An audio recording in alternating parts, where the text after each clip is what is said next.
Supreme कोर्टामध्ये शिवसेना कुणाची आणि पक्ष कुणाचा चिन्ह कुणाचे यावरती सुनावणी सुरू झालेली आहे। काल आपल्याला सुप्रीम कोर्टामध्ये ठाकरे गटाचे वकील कपिल सिब्बल हे बाजू मांडताना पाहायला मिळाले। मात्र एकनाथ शिंदे यांना पक्ष आणि चिन्ह देताना केंद्रीय निवडणूक आयोगामध्ये जी सुनावणी झाली त्याचबरोबर महाराष्ट्रामध्ये ज्यावेळेस एकनाथ शिंदे यांच्यासोबत जे आमदार गेले त्यानंतर महाविकास आघाडीचं सरकार पडलं आणि त्यानंतर सुप्रीम कोर्टापर्यंत हे सगळे प्रकरण पोहोचलं। आतापर्यंत सुप्रीम कोर्टामध्ये नक्की काय काय घडलेलं आहे, ठाकरेंच्या शिवसेनेकडून आतापर्यंत सुप्रीम कोर्टामध्ये काय देण्यात आलं, त्याचबरोबर केंद्रीय निवडणूक आयोगामध्ये कोणते पुरावे देण्यात आले।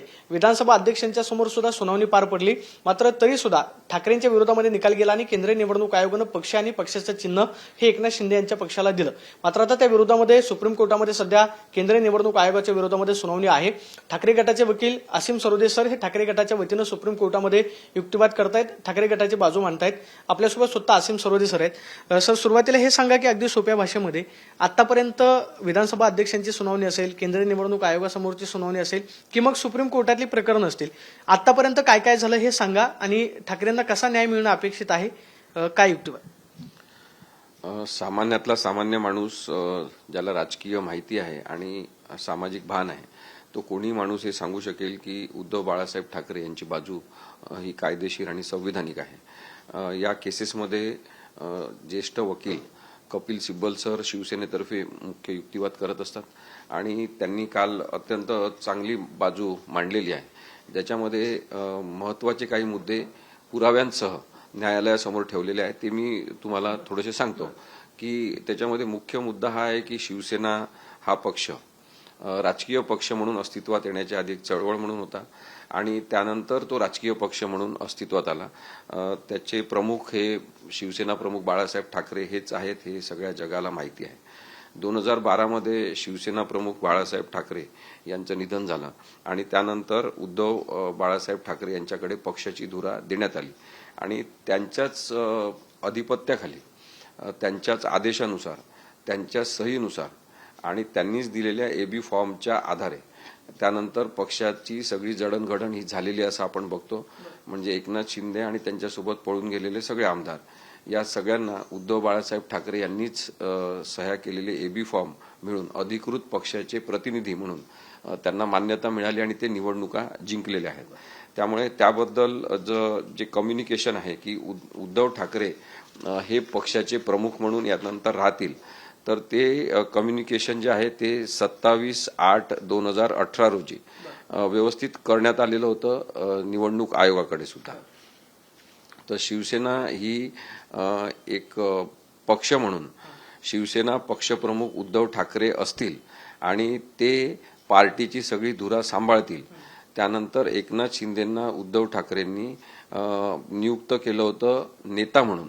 याबद्दलचे सगळे कागदपत्र इलेक्शन कमिशनकडे एका पत्राद्वारे 27/2/2018 रोजी सादर करण्यात आलेले आहेत। म्हणजे इलेक्शन कमिशनला हे कागदपत्र देण्यात आलेले होते की पक्षाचे प्रमुख उद्धव ठाकरे आहेत आणि एकनाथ शिंदे हे फक्त नेता असतील आणि ते कागदपत्र निवडणूक आयोगाकडे पोच झालेले होते। हो, ते निवडणूक आयोगाकडे सबमिट झालेले आहे। ते आपण आता न्यायालयामध्ये सुद्धा सादर केलेले आहेत आणि ते न्यायालयाला आपण दाखवले की अशा पद्धतीने पक्षाची रचना उद्धव ठाकरे हेच पक्षप्रमुख आहेत आणि बाकी सगळेजण नेते, उपनेते, कार्यकर्ते त्यांच्यासोबत काम करतात। आता याच्यामध्ये सगळ्यात महत्त्वाचा मुद्दा असा आहे की जो आता मी तुम्हाला सांगितला की 2014चं लोकसभा इलेक्शन असेल, ज्याच्यामध्ये पक्षाने 18 सीट मिळवल्या होत्या। त्यानंतर 2014चं विधानसभा इलेक्शन असेल, ज्याच्यामध्ये शिवसेना पक्षाने 63 सीट मिळवल्या होत्या। 2029चं लोकसभा इलेक्शन, ज्याच्यामध्ये शिवसेना पक्षाने उद्धव ठाकरे यांच्याच नेतृत्वाखाली 18 जागा मिळवल्या आणि 2019चं विधानसभेचं इलेक्शन, ज्याच्यामध्ये शिवसेना पक्षाने उद्धव ठाकरे यांच्या नेतृत्वाखाली 56 सीट मिळवल्या। या सगळ्या इलेक्शनमध्ये एकनाथ शिंदे हे उद्धव ठाकरे यांच्याच आदेशानुसार काम करत होते। त्यांनी दिलेला मंत्रिमंडळाचा पदभार सांभाळत होते, त्यांनीच दिलेल्या एबी फॉर्मवर ते प्रत्येक वेळेस निवडून येत होते किंवा त्यांच्यासोबत पळून गेलेले आत्ताचे आमदार किंवा खासदार सुद्धा हे उद्धव ठाकरेंनीच दिलेल्या एबी फॉर्मच्या आधारे निवडून येत होते। मग आता ही परिस्थिती आम्ही दाखवलेली आहे कोर्टामध्ये। कपिल सिब्बल सरांनी याच्याबद्दलचे डॉक्युमेंट सबमिट केले आणि न्यायालयाला सांगितलं की 2014च्या दोन्ही निवडणुका लोकसभा आणि विधानसभा, 2019च्या दोन्ही निवडणुका लोकसभा आणि विधानसभा या जर उद्धव ठाकरे यांच्या सहीनी पुढे नेण्यात आल्या आणि त्यांनीच तो पक्ष चालवलेला आहे आणि त्यावेळेस त्यांच्यासोबत असलेले हे सगळे पळून गेलेले लोक आहे, त्यांनी त्यांचं नेतृत्व एक प्रकारे मान्य केलेलं आहे. त्याला आपण म्हणू की म्युच्युअल ॲग्रीमेंट आहे ते आणि ॲग्रीड कन्सेंट आहे त्याच्यामध्ये, की तुम्ही लीडर आहे, तुमच्यानुसार हे पक्ष सुरू आहे, त्यांनी मान्य केलेलं आहे.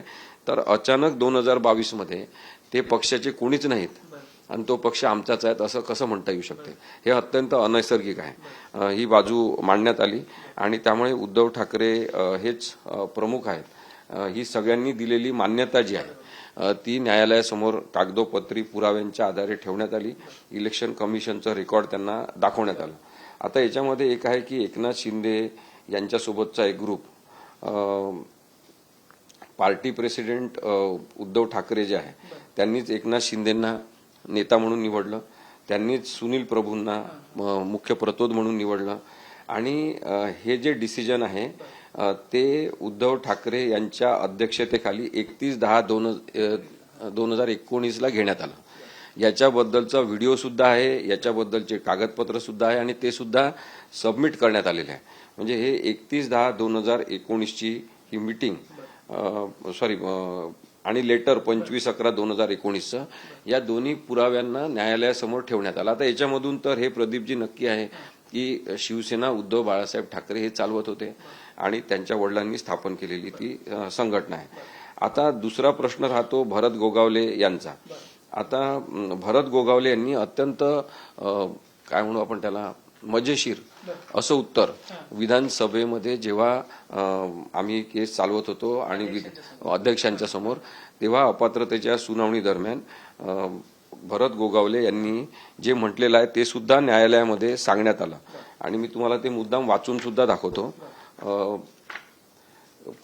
काय आहे की जे चोरी करणारे असतात ते बरेचदा सगळ्या गोष्टी ठरवू शकत नाही की असं बोलल्यावर असं सांगायचं, त्यामुळे ते फसतात. आता याच्यामध्ये एक प्रश्न त्यांना विचारला होता 12 डिसेंबर 2023 रोजी जो निर्णय दिलेला आहे त्याच्यामध्ये एक प्रश्न विचारला होता, I put it to you that all MLA gathering in one hotel in Surat was not a coincidence but a pre-planned event. Is that correct? हा प्रश्न विचारला होता ॲडव्होकेट देवदत्त कामत यांनी आणि तेव्हा त्याला उत्तर दिलं होतं भरत गोगावले यांनी की आम्ही एकाच वेळेस सगळेजण सुरतच्या एकाच हॉटेलमध्ये कसं जमलो आणि ते प्री प्लॅन्ड होतं याच्याबद्दल त्यांना प्रश्न विचारल्यावर ते म्हणाले की ते मला माहिती नाही, ते कसे तिकडे आले, म्हणजे सगळेजण तिकडे कसे आले त्यांनाच माहिती असेल. शिवाजी महाराज त्या ठिकाणी गेले होते म्हणजे सुरतला, मला वाटले ते चांगले ठिकाण आहे असावे म्हणून मी तिकडे गेलो.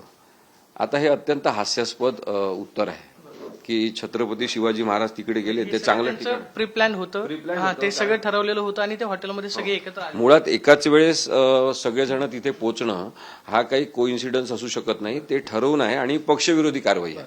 मुख्य मुद्दा काय आहे की जे आपलं 10th शेड्यूल आहे त्यातल्या परिच्छेद 2(1)A नुसार जो कोणी आपली कृती अशी करत असेल, कंडक्ट असा असेल की जो पक्षविरोधी असेल, तर पक्षविरोधी कृती कोणी करत असेल तर तो अपात्र आहे. मात्र आता मग याच्यामध्ये एक महत्वाचा मुद्दा निर्माण झाला की ज्यावेळेस उद्धव ठाकरेंनी बैठक बोलवली आणि त्यांनी गेलेल्या आमदारांनी व्हीप जुगारला, सुनील प्रभू आणि त्यांची जी व्हीप म्हणून नियुक्ती करण्यात आलेली होती ती विधानसभा अध्यक्षांना कळवण्यात आलेली होती का, किंवा त्याच्यावरती कोणाकोणाच्या सह्या होते की हे आमच्या पक्षाचे अधिकृत व्हीप आहेत, की ज्या मुद्द्यांवरती काल कपिल सिब्बलांनी युक्तिवाद केला की भरत गोगावले यांची जी व्हीप म्हणून नियुक्ती करण्यात आलेली आहे ती बेकायदेशीर आहे. नाही, आता हे व्हीपचा जो तुम्ही मुद्दा काढताय ना त्याच्यावर पण तुम्ही हे बघू शकता, मी तुम्हाला ते दाखवीन व्हीपचं सुद्धा, की त्यापूर्वी हे लक्षात घेतलं पाहिजे की 20/6/2022 इलेक्शन जे आहे महाराष्ट्र लेजिस्लेटिव्ह काउन्सिलचं ते झालं आणि शिवसेना MLAंनी काही क्रॉस वोटिंग केलं. आता क्रॉस वोटिंग केलं ही कृती सुद्धा पक्षविरोधी आहे, मग 2(1)A नुसार तिथे सुद्धा ते अपात्र ठरतात. आता त्यावेळेस काय झालं की त्याच रात्री म्हणजे 20 जून 2022 रोजी आणि 21 जून 2022 रोजी 31 शिवसेना MLA म्हणजे 16 आधी गेले, नंतर 11 गेले, नंतर आणखी काही गेले, असे करत करत एकाच वेळेस ते काही एवढे 39-40 गेलेले नाही आहेत, ते एकनाथ शिंदेसोबत पळून गेले आणि ते कुठे गेले तर अत्यंत सुरक्षित जागी ते गेले. मग सुरक्षित जागा कोणत्या होत्या त्यांच्यासाठी तर भाजप शासित राज्य, आणि त्याच्यामध्ये सुरत त्यांनी आधी निवडलं आणि नंतर गुवाहाटी निवडलं. तर हा सुद्धा जो कोइन्सिडन्स आहे तो मान्य केला भरत गोगावले यांनी पान नंबर 88 वर त्यांच्या प्रश्नोत्तराच्या याच्यामध्ये विधानसभेच्या अध्यक्षांसमोर जेव्हा सुनावणी झाली तेव्हा, आणि त्यांनी सांगितलं की आम्ही इथे असं गेलो. आता हे पक्षाची मिटिंग असताना तिथे जाणं, त्यामुळे पक्षविरोधी कारवाई ही मर्यादित. आता व्हीपचा उल्लेख लोक करतात की व्हीप केवळ विधानसभेच्या संदर्भातच लागू आहे. बरोबर आहे, व्हीप केवळ विधानसभेच्या संदर्भात लागू आहे, त्या कामकाजासंदर्भात लागू आहे.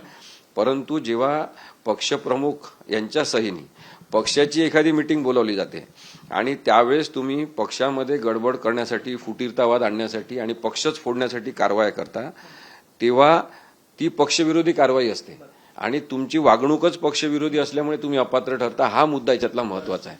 त्यामुळे व्हीप केवळ विधानसभेत लागू आहे तर संविधानिक सत्य आहे ते कोणालाही माहिती आहे. म्हणजे कोणी तो शहाणपणा करण्याची गरज नाही की व्हीप केवळ याच्यासाठीच लागू आहे, तुमचा जो आदेश आहे तो आम्ही पाळला नाही तर काही होत नाही, असं नाही आहे. पक्षाचा आदेश पाळला पाहिजे. पक्षविरोधी कारवाई ही विधानसभेत किंवा विधानसभेच्या बाहेर कुठेही कोणी करत असेल तर तो अपात्रतेसाठीचा महत्वाचा मुद्दा आहे. आता 21/6/2022 रोजी 12:30 वाजता उद्धव ठाकरेंनी परत ऑफिशियल मीटिंग बोलवली आणि एकनाथ शिंदे यांना पक्ष नेता म्हणून, म्हणजे विधानसभेतला पक्ष नेता म्हणून, त्या लीडर म्हणून त्यांनी काढून टाकलं. आणि त्यानंतर आमदार अजय चौधरी यांची तिथे नेमणूक केली. आणि युक्तिवादातला हाच खरं तर महत्वाचा मुद्दा होता. ज्यावेळेस एकनाथ शिंदेनी बंड केलं आणि त्यांची गटनेता पदावरून हकालपट्टी करण्यात आली, त्यावेळेस कुणाकुणाच्या सह्या होत्या ते एकदा सांगा, की त्यावेळेस नक्की काय घडलं आणि कुणाची नियुक्ती करण्यात आली, की जी कागदपत्र विधानसभा अध्यक्षांकडे पाठवण्यात आलेली होती, जी उपाध्यक्षांकडे गेली. आता नाही, मी तुम्हाला क्रमाने सांगतो, त्याच्यामध्ये तो सुद्धा महत्वाचा भाग आहे, तो सांगतो मी तुम्हाला. हे सगळे कागदपत्र मी घेऊनच बसलेलो आहे तुम्हाला सांगण्यासाठी. त्यामुळे मी कोणतेही असं काही लपून आपल्याला ठेवायचं नाही, कारण की जे आहे ते लोकांसमोर आलं पाहिजे आणि लोकांनी अत्यंत विश्वासाने शिवसेना या पक्षाकडे आतापर्यंत पाहिलेलं आहे, शिवसेना पक्षावर प्रेम केलेलं आहे. आता जी मीटिंग घेतलेली होती त्याच्याबद्दल प्रत्येक वेळेस कळवण्यात आलं होतं संबंधित यंत्रणांना. म्हणजे तेव्हा डेप्युटी स्पीकर होते नरहरी झिरवळ, त्यांना सुद्धा कळवण्यात आलं होतं. आणि डेप्युटी स्पीकरनी घेतलेला तेव्हाचा निर्णय किंवा हे योग्य नाही, हा निर्णय सुभाष देसाईच्या केसमध्ये 5 न्यायाधीशांच्या न्यायपीठाने मान्य केला होता की त्यांचा हा निर्णय महत्वाचा आहे आणि तो योग्य आहे, कायदेशीर आहे. मग तो निर्णय चुकीचा ठरवला पुढे आणि त्यामुळे सगळे घोटाळे झालेले आहेत. आता त्याच्यामध्ये आणखी एक सुभाष देसाईंच्या केसमध्ये नक्की करण्यात आलं, सुप्रीम कोर्टाने नक्की केलं. म्हणजे मी हे कोणीही माझ्या मनाचं काही सांगत नाही, सुप्रीम कोर्टाने जे नक्की केलेलं आहे ते आपल्याला सांगतोय की एकनाथ शिंदे यांनी स्वतःला ग्रुप लीडर अपॉइंट करून घेणं आणि भरत गोगावलेंना पक्षाचा मुख्य प्रतोद म्हणून नियुक्त करणं, ही कृती योग्य आहे का, याबद्दल सर्वोच्च न्यायालयाने सांगितलं की एखाद्या पक्षातून फुटून गेलेले काही पक्षातले लोक स्वतःच त्या पक्षातले प्रमुख आम्ही आहे आणि स्वतःच आम्ही आता दुसरा प्रतोद नेमतो असं करू शकत नाही. आणि त्यामुळे जे स्पीकरनी डिसिजन घेतलं होतं त्यांना मान्यता देण्याचं, जे राहुल नार्वेकर यांनी घेतलं होतं ते 3/7/2022 रोजी, ते डिसिजन चुकीचं, बेकायदेशीर आहे असं सुप्रीम कोर्टाने स्पष्टपणे सुभाष देसाईच्या केसमध्ये म्हटलेलं आहे. आणि पार्टी विरोधी कारवाई म्हणजे काय आहे याचा परत उल्लेख त्याच्यामध्ये केलेला आहे. म्हणून मी तुम्हाला सांगितलं की पार्टी विरोधी कारवाई जी आहे ती पाहिली तर मग राज्यपालांनी या विधिमंडळ पक्षाच्या काही सदस्यांनी केलेल्या ठरावावर विश्वास ठेवणं हे सुद्धा पूर्णपणे चुकीचं आहे. तर राज्यपालांचा सहभाग याच्यामध्ये आहे हे मी आधीपासून सांगतोय आणि ते सर्वोच्च न्यायालयाने म्हटलेलं आहे. मी माझ्या मनाचं काहीच सांगत नाही, पुन्हा एकदा सांगतो, राज्यपालांनी हे म्हटलेलं आहे. तर ही केस वेगळी याच्यासाठी आहे की ही केस सुप्रीम कोर्टाने डिसाईड केली, न्यायमूर्ती चंद्रचूड आणि त्यांच्यासोबतच्या 4 जणांनी, आणि त्यानंतर राहुल नार्वेकर यांच्याकडे पाठवली. आणि मग राहुल नार्वेकरांनी परत एक गैरसमजाच्या आधारावर चुकीचा निर्णय घेतला आणि ती केस पुन्हा त्याचं वाटोळं करून टाकलं, एक प्रकारे कायदेशीर वाटोळं असं म्हणता येईल आपल्याला. आणि त्यामुळे पुन्हा आता अपील झालेलं आहे. मग त्याच वेळेस इकडे आपण पाहतो, नाही अपात्र तर नाही, त्यांनी पात्रच केलं, त्यांनी कोणालाच अपात्र धरलं नाही. त्यांनी सांगितलं की सगळेच पात्र आहे, तर ते स्वतः सुद्धा पात्र झाले त्याच्यामुळे, कारण की त्यांची स्वतःचीच नियुक्ती चुकीची आहे याच्यामधली. तर त्यांना स्वतःला पात्र करायचं असल्यामुळे कदाचित त्यांनी सगळ्यांनाच पात्र केलं आणि कोणीच अपात्र नाही असं सांगितलं, असं सुद्धा आपण म्हणू शकतो एक प्रकारे. आता दुसरी गोष्ट याच्यामध्ये, निवडणूक आयोगाकडे त्याच वेळेस जी काही सुनावणी सुरू होती, ती सुनावणी केव्हा सुरू झाली? ती सुनावणी खूप उशिरा सुरू झालेली आहे. म्हणजे तो अर्ज जो एकनाथ शिंदेंनी केला की शिवसेना पक्ष आणि हे आमचं आहे, तुम्हाला आठवत असेल, त्याच्या आधी मी तारखा पण तुम्हाला सांगू शकतो की त्याच्या आधी इलेक्शन कमिशननी काय सांगितलं की आम्ही हे तात्पुरत्या स्वरूपात चिन्ह गोठवतो. कोणाचं? शिवसेनेचं धनुष्यबाण हे चिन्ह आणि शिवसेना हे नाव. तुम्ही तुमचं नाव घ्या, तुम्ही तुमचं नाव घ्या. आणि त्यांनी त्यांचं नाव ठरवलं. मग बाळासाहेबांची शिवसेना असं एकनाथ शिंदेंनी ठरवलं आणि शिवसेना उद्धव बाळासाहेब ठाकरे असं उद्धव साहेबांना मिळालं. त्यांना ते मशाल चिन्ह मिळालं, त्यांना ते 2 तलवारी आणि ढाल असं चिन्ह मिळालं होतं. मग त्यांनी ते चिन्ह राहू द्यायचं होतं ना. इलेक्शन कमिशननी सुप्रीम कोर्टामध्ये पिटिशन पेंडिंग असताना घाई का केली आणि घाई कोणाच्या म्हणण्यानुसार केली? अमित शहा आणि मोदींच्या म्हणण्यानुसार इलेक्शन कमिशन काम करतात का? हे प्रश्न लोकांच्या मनात येणार नाही. आणि हे प्रश्न आमच्या मनात आले समजा, तर मग आम्ही काय गुन्हा केला? आणि गुन्हा केला नसेल तर मग तुम्ही बेकायदेशीरित्या काही लोकांवर कारवाई करता, ते कसं बरोबर आहे? हा प्रश्न आहे. आणि म्हणून त्यावेळेस केंद्रीय निवडणूक आयोग असं म्हटलं की एकनाथ शिंदे यांच्या बाजूने संख्याबळ दिसतंय किंवा मग शिवसेनेची सदस्य संख्या जी आहे ती एकनाथ शिंदे यांच्या बाजूने आहे, त्यामुळे आम्ही पक्षाचं चिन्ह आणि पक्षाचं नाव जे आहे ते एकनाथ शिंदेंना देतो. हो, बरोबर आहे ते. पण त्यांनी तो निर्णय घेताना केवळ विधिमंडळ पक्षातलं बहुमत लक्षात घेतलं. म्हणजे आमदार संख्या कोणाकडे जास्त आहे, ज्यांच्याकडे आमदार संख्या जास्त आहे त्यांचा पक्ष, असं नसते ना. तसं नाहीये. आमदारांची संख्या हा एक घटक आहे बहुमत ठरवताना. मुख्य घटक काय आहे की पक्ष संघटना कोणाच्या ताब्यात आहे, पक्ष संघटनेमध्ये पदाधिकारी कोणाच्या बाजूने आहेत. म्हणजे तुम्हाला मी सांगतो आता मुद्दाम एक गोष्ट, पूर्ण चार्ट तयार करून सुप्रीम कोर्टात सबमिट करण्यात आलेला आहे आणि हे तुम्हाला मुद्दाम मी सांगितलं पाहिजे की पक्ष संघटनेचा सपोर्ट कोणाकडे आहे. याच्या संदर्भामध्ये ऑर्गनायझेशन विंग आणि लेजिस्लेटिव्ह विंग याच्यावर उद्धव साहेबांचाच मुख्य ताबा आहे हे दाखवण्यासाठी जे काही कागदपत्र दाखल झाले ना, ते तुम्हाला मी सांगतो की राष्ट्रीय कार्यकारिणीचे रिप्रेझेंटेटिव्ह जे आहेत शिवसेनेचे, ते 160 जणांचे पत्र आणि ॲफिडेव्हिट उद्धव साहेबांतर्फे दाखल झालेले आहे. एकनाथ शिंदेतर्फे कोणाचंच नाही. त्यानंतर राज्य प्रभारी चीफ, म्हणजे ते प्रत्येक राज्याचे प्रमुख, हे 18 जण उद्धव साहेबांतर्फे त्यांनी ॲफिडेव्हिट दाखल केले, 11 जणांनी एकनाथ शिंदेतर्फे केले. ऑफिस बेअरर्स जे आहेत ऑर्गनायझेशनल स्ट्रक्चर मधले, त्यांच्यामध्ये 2,83,135 जणांनी उद्धव ठाकरेंच्या हस्ते त्यांच्यातर्फे दाखल केले, तर एकनाथ शिंदेतर्फे कोणीही दाखल केलेलं नाही. मग एकूण प्रायमरी मेंबर जे आहे त्याच्यापैकी, म्हणजे प्राथमिक सदस्य शिवसेना पक्षाचे, त्यांच्यापैकी 19 लाखपेक्षा जास्त जणांनी उद्धव ठाकरेंतर्फे प्रतिज्ञापत्र दाखल केलेले आहे, तर एकनाथ शिंदेतर्फे केवळ 4 लाख काही जणांनी दाखल केलेले आहे. मग आता प्रश्न इथे असा आहे की उद्धव ठाकरेंतर्फे इतक्या मोठ्या प्रमाणामध्ये, म्हणजे 19 लाखपेक्षा जास्त प्रतिज्ञापत्र दाखल होतात की या पक्षाच्या संघटनेमध्ये आम्ही उद्धव ठाकरेंच्या बाजूने आहे, तर हे लक्षात का घेतलं नाही निवडणूक आयोगाने? मग तुम्ही बायस वागलेले आहे, तुम्ही अप्रामाणिकपणे हा निर्णय दिलेला आहे हे म्हणण्यासाठी जागा आहे. हा महत्त्वाचा, सगळ्यात महत्वाचं की हा निर्णय झाला त्यावेळेस त्या पक्षाचे गटाचे प्रमुख हे एकनाथ शिंदे होते, मात्र उद्धव ठाकरेंनी त्यांना गटनेते पदावरून हटवलेलं होतं. त्यावेळेस उद्धव ठाकरेंनी नक्की काय प्रक्रिया केलेली होती? मात्र त्या गटानं तर तोपर्यंत एकनाथ शिंदे यांना त्या आमच्या पक्षाचे मुख्य नेते आहेत म्हणून घोषित केलेलं होतं. काय म्हणता तुम्ही? कोणता? एकनाथ शिंदे यांना जे विधिमंडळ गटनेते पदावरून हटवलं त्यावेळेस नक्की काय प्रक्रिया करण्यात आली?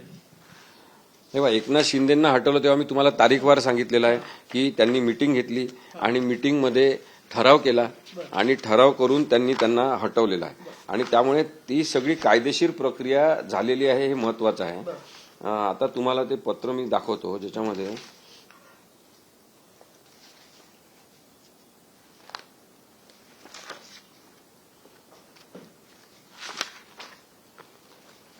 त्यांना बोलव. ठीक आहे.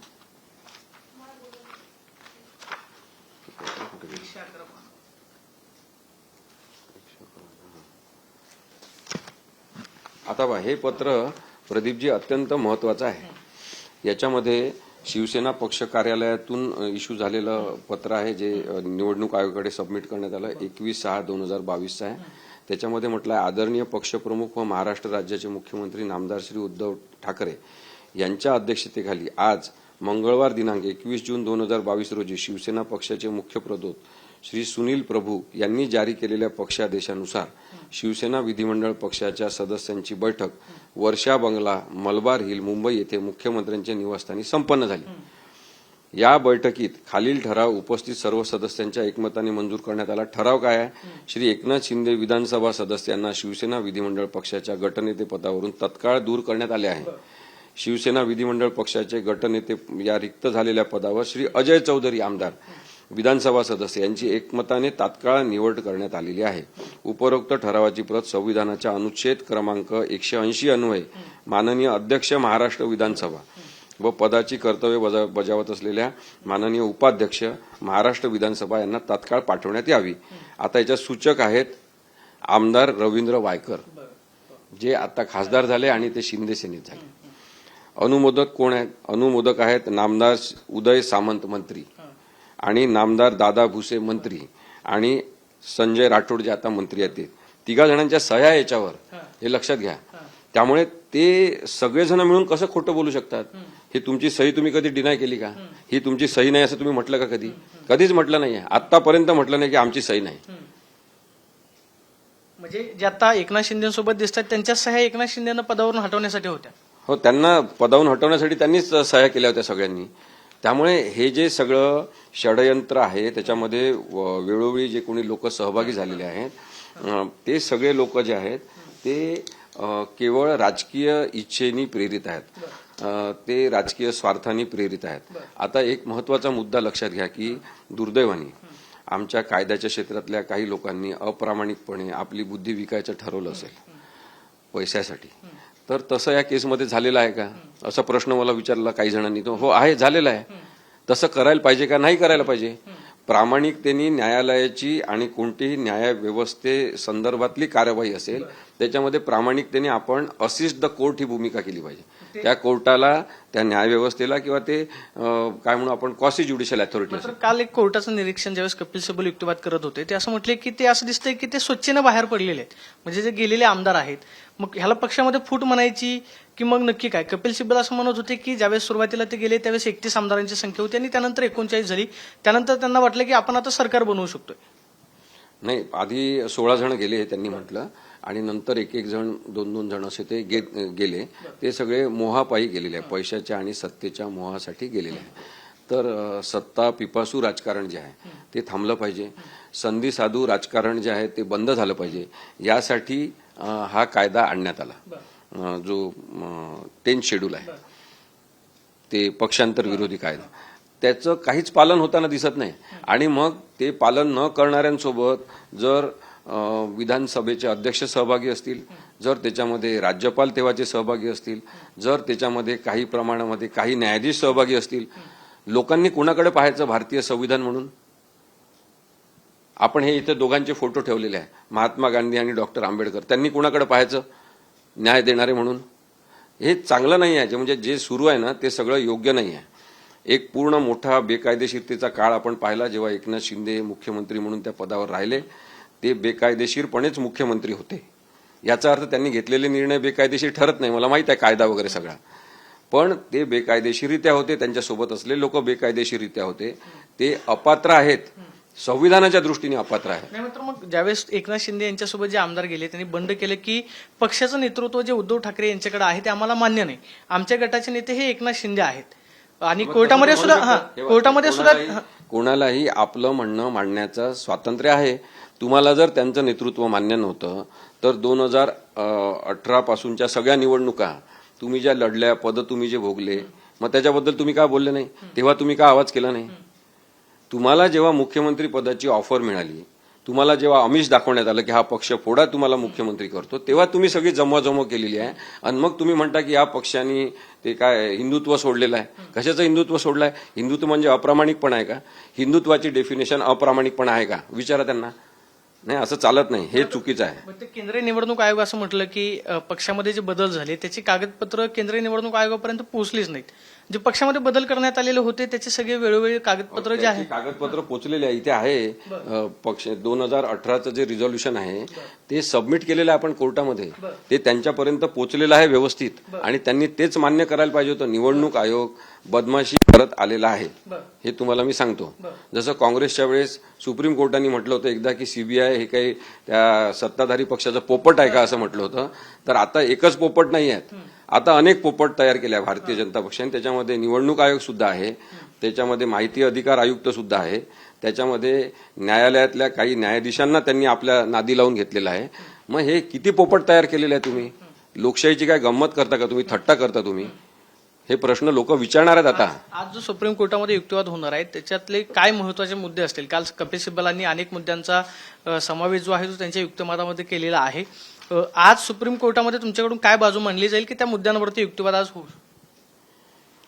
इलेक्शन कमिशननी अत्यंत चुकीच्या पद्धतीने जे पिटिशनर आहेत त्यांनी मेजॉरिटी सिद्ध करण्यासाठी जे कागदपत्र दाखल केले, त्या कागदपत्रांचा जो मगाशी मी उल्लेख केला तुम्हाला की इतक्या मोठ्या प्रमाणात 19 लाखपेक्षा जास्त लोकांचे प्रतिज्ञापत्र आहेत, त्या प्रतिज्ञापत्रांचा विचार न करता राजकीय पक्ष संघटनेवर उद्धव बाळासाहेब ठाकरे यांचीच पकड आहे हे लक्षात न घेता किंवा ते लक्षात येत असताना ते मुद्दाम बाजूला ठेवून केवळ पक्षातले आमदार हे जास्त संख्येने एकनाथ शिंदे यांच्यासोबत असल्यामुळे त्यांना पक्ष देण्याचा जो प्रयत्न केलेला आहे, तो यशस्वी प्रयत्न केला आहे, तो अत्यंत चुकीचा आहे.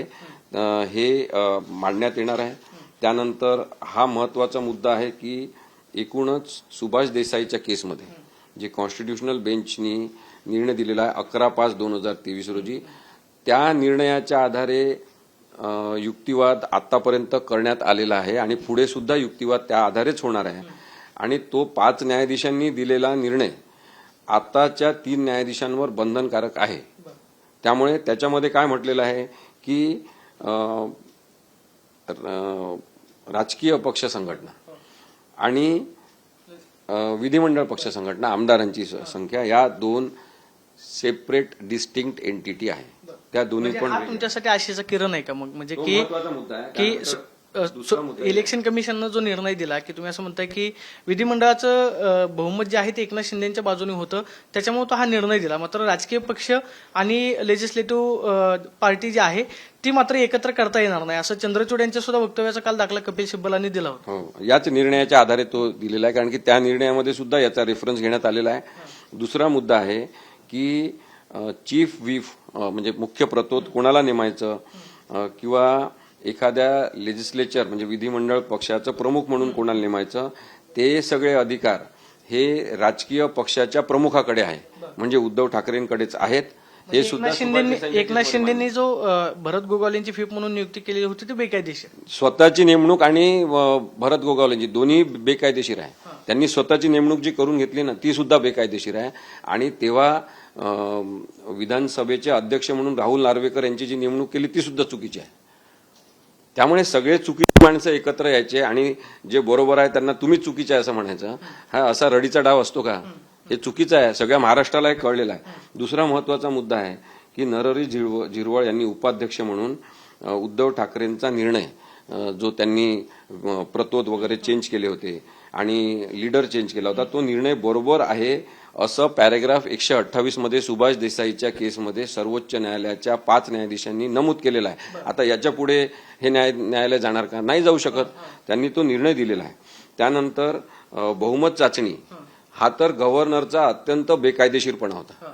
गव्हर्नर भगतसिंग कोश्यारी यांच्यासारखा अप्रामाणिक, खोटारडा आणि बेकायदेशीर वागणारा माणूस आपण पाहिला नसेल. की राज्यपाल पदाचा एवढा गैरवापर या माणसाने केला.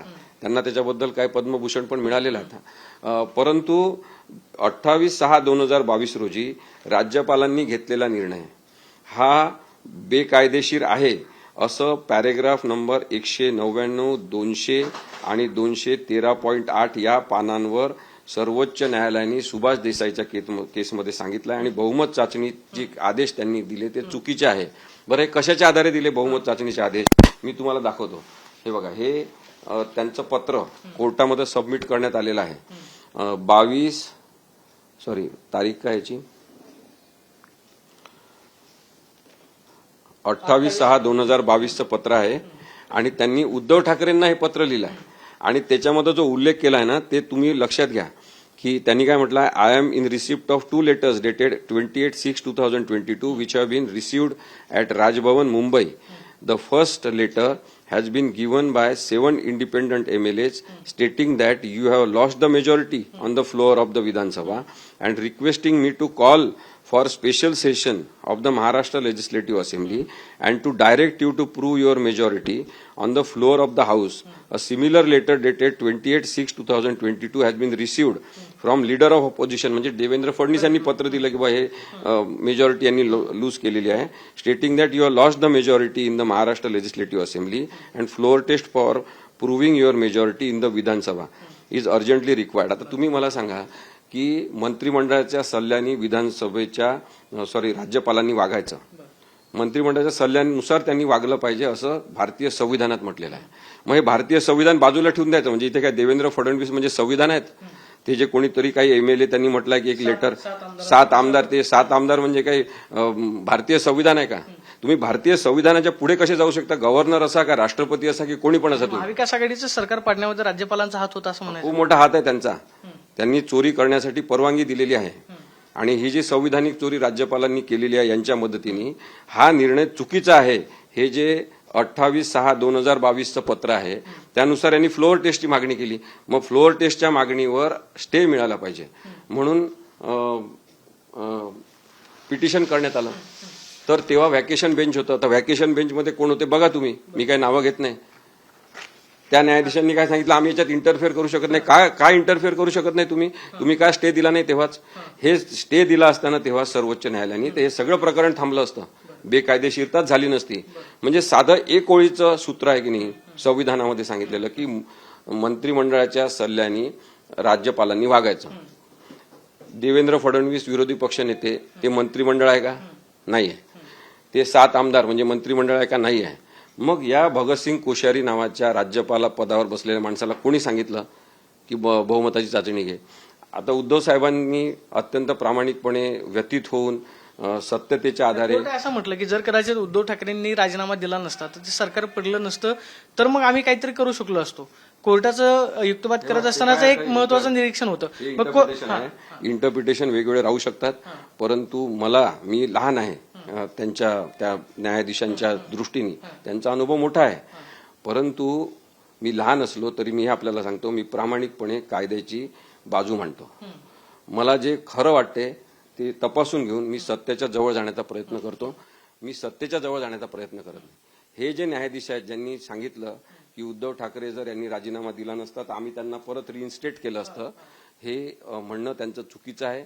स्टेटस को अँटे ही जी संकल्पना आहे भारतीय कायद्यांमधली किंवा ती एक मॅक्झिम आहे, ते तत्व आहे कायद्याचं जगातलं, स्टेटस को अँटे. त्याचा अर्थ त्या दिवशीपर्यंत असलेली सिच्युएशन असा आहे, त्या दिवशीपर्यंत ते जर मुख्यमंत्री पदावर होते तर त्यांना मुख्यमंत्री पदावर रिइन्स्टेट करायला पाहिजे होतं असं माझं म्हणणं आहे. त्यांना पुनर्स्थापित करायला पाहिजे होतं. न्यायालयाने त्याच्यामध्ये जरा हात आखडता घेतलेला आहे आणि स्वतःची जबाबदारी झटकली. काल कपिल सिब्बल असं म्हणाले की हे सगळे आमदार जे आहेत ते अपात्र ठरतात. मात्र आता एक प्रश्न आहे की तत्कालीन ज्यावेळेस घटना घडली त्याच्यानंतर ती विधानसभा संपली आणि आता नवीन विधानसभा अस्तित्वात आलेली आहे, तर मग हे आमदार अपात्र कसे होते? आत्ताच्या आमदारांचा प्रश्न नाही. आता जे निवडून आलेले आहेत ना ते त्यांना दिलेल्या मॅन्डेटवर निवडून आलेले आहेत. त्यांना अपात्रतेचा कोणताही धोका नाही. विषय हा आहे की महाराष्ट्रातल्या लोकांना, भारतातल्या लोकांना हे कळलं पाहिजे. काल कपिल सिब्बल यांनी हे युक्तिवाद करताना सांगितलं की हा एक खोटारडा जो प्रघात, संविधान विरोधी प्रघात पडलेला आहे पक्षफोडीचा, मग त्याच्यानंतर राष्ट्रवादी पक्ष फुटला, आपण पाहिलं त्याच पद्धतीने. त्यानंतर आता हे लोन पसरत चाललं भारतभर, तृणमूल काँग्रेस फुटला. म्हणजे असंच तुम्ही पक्ष फोडणार काय की आमच्या जो पैसे आहे मग आम्ही किती पण आमदार विकत घेणार आणि फोडणार? ही अरेरावी जी आहे ती लोकशाहीसोबत केलेली मुजोरी आहे आणि ती नसली पाहिजे. हा मुख्य मुद्दा आहे. तुम्ही जो प्रश्न विचारला होता आता की तुम्ही काय विचारलं होतं आता की हे अपात्रतेबद्दलची सुनावणी जी सुप्रीम कोर्टात आता सुरू आहे ती आमदार संख्येच्या आधारे निर्णय देणं त्यामुळे चूक आहे. आमदारांची संख्या ही बदलती असते. मी हे वारंवार सांगतोय, अनेक जण कायदेतज्ञ हे सांगत आहेत. पण लोक बरेचदा समजून घेण्याच्या मनस्थितीत नसले तरी आता जेनझी पॉप्युलेशन जे आहे, नवीन जी समाजातली एक महत्वाची लोकसंख्या आहे, ते सगळं बघत आहेत. त्यांना लक्षात आलेलं आहे ही बदमाशी आहे. त्यांना लक्षात आलेलं आहे की हे केवळ राजकीय सत्ता पिपासू लोक जे आहेत ते अशा पद्धतीने संविधानाचा अपमान करतात, हे त्यांच्या लक्षात आलेलं आहे. त्यामुळे आमदारांच्या संख्येच्या आधारे निर्णय देणं चूक आहे. हे सुभाष देसाईंच्या केसमध्ये पॅरेग्राफ नंबर 157 मध्ये स्पष्टपणे सांगितलेलं आहे की निवडणूक आयोगाने ती चूक केलेली आहे. दुसरा मुद्दा, विधानसभा अध्यक्षांनी 4 अपात्रतेच्या पिटिशनच्या डिसमिस केल्या. त्याच्यामध्ये सुद्धा त्यांनी पॉलिटिकल पार्टीचं रिप्रेझेंटेशन आणि त्यातली मेजॉरिटी लक्षात घेतलेली नाही. हे चूक आहे असं परिच्छेद नंबर 533 मध्ये आणि 674 मध्ये सुभाष देसाईच्या केसमध्ये सर्व एक असा एक सर प्रश्न आहे की सुप्रीम कोर्टाने हे सगळं प्रकरण विधानसभा अध्यक्षांकडे पाठवलेलं होतं की विधानसभा अध्यक्ष हे स्वायत्त आहेत, म्हणजे विधानसभा त्याचं एक वेगळं कायदेमंडळ आहे. विधानसभा अध्यक्षांनी त्यांना अपात्र ठरवलं नाही तर मग या निर्णयाला सुप्रीम कोर्ट चॅलेंज देईल का? सुप्रीम कोर्टाला चॅलेंज करण्याचा अधिकार आहे ना, सुप्रीम कोर्ट ते देईलच. कारण विधानसभा अध्यक्ष काही कायद्याच्या मोठे नाही, ते क्वासी ज्युडिशियल अथॉरिटी आहे. ते एक फोरम आहेत फक्त. आणि तुम्ही पाहिलं असेल त्यांनी जी सुरुवातीला एक अरेरावी पूर्ण भूमिका मांडली होती की लवकर सुनावणीच घेत नव्हते आणि ते सांगत होते मला कोणी सांगू शकत नाही, कारण मी विधानसभेच्या कामकाजाच्या संदर्भात मला कोणीच सांगू शकत नाही. तेव्हा सर्वोच्च न्यायालयाने सांगितलं की आम्ही सांगू शकतो. When you are working as a quasi judicial authority, तुम्ही एक ट्रिब्युनल म्हणून काम करता, तेव्हा तुम्ही केवळ विधानसभा अध्यक्ष नसता तर तुम्ही एक प्रतिनिधी असता हा निर्णय घेणार आहे आणि निर्णायक अधिकारी म्हणून आम्ही तुम्हाला हे सांगू शकतो. आणि त्यांनी सांगितलं की 10 जानेवारीपर्यंत या केसमध्ये निकाल आता तुम्ही दिला पाहिजे. तर जे कागदोपत्र पाहायचे ते न बघता मुद्दाम सोयीचे कागदपत्र बघून हा जो निर्णय देण्यात आलेला आहे तो अत्यंत चुकीचा आहे. हे कागदोपत्री तरी आता सिद्ध होते. आता याच्यासाठी संविधानिक नैतिकता असणारे सगळेजण मिळून काम करत आहेत आणि त्यांचा विजय झाला तर तो संविधानाचा विजय होईल असं आता इथपर्यंत लोकांनी नक्की केलेलं आहे. आता मात्र सर काल कपिल सिब्बलांनी युक्तिवाद केला, आज सुद्धा कपिल सिब्बल युक्तिवाद करतील, त्यानंतर एकनाथ शिंदेच्या पक्षाला युक्तिवाद करण्याची संधी दिली जाईल. हे सुप्रीम कोर्टाचं प्रकरण कंटिन्यू सुप्रीम कोर्ट ऐकून घेईल की मग त्याच्यामध्ये खंड पडेल? हे निकालापर्यंत कधीपर्यंत पोहोचणार? कंटिन्यू ऐकतील की नाही मला माहित नाही, कारण की अनेक महत्वाचे मॅटर सर्वोच्च न्यायालयासमोर असतात. त्यामुळे साधारणतः ही सुनावणी पूर्ण होऊन निर्णय द्यायचा असेल तर दिवाळीच्या पूर्वी निर्णय होऊ शकतो. म्हणजे सुप्रीम कोर्टाला अजूनही सुप्रीम कोर्टाकडून तुम्हाला अपेक्षा आहे की पक्ष आणि पक्षाचं चिन्ह हे उद्धव ठाकरेंनाच मिळेल? आता संविधानाच्या अपेक्षा पूर्ण करायच्या की नाही हे ज्याचं त्यांनी ठरवायचं आहे. परंतु संविधानाच्या अपेक्षा पूर्ण करायच्या असेल तर उद्धव ठाकरे यांच्या बाजूने निकाल आजच लागलेला आहे. खूप खूप धन्यवाद. तरी होते असीम सरोदे सर. ते सांगतात की सुप्रीम कोर्टामधून संविधानिक न्यायाची अपेक्षा आहे आणि तो निकाल उद्धव ठाकरे यांच्याच बाजूने लागेल अशी प्रतिक्रिया असीम सरांनी दिल्यास पाहायला मिळते. कॅमेरापर्सन विके चव्हाण, प्रदीप कापसे, TV9 मराठी, पुणे.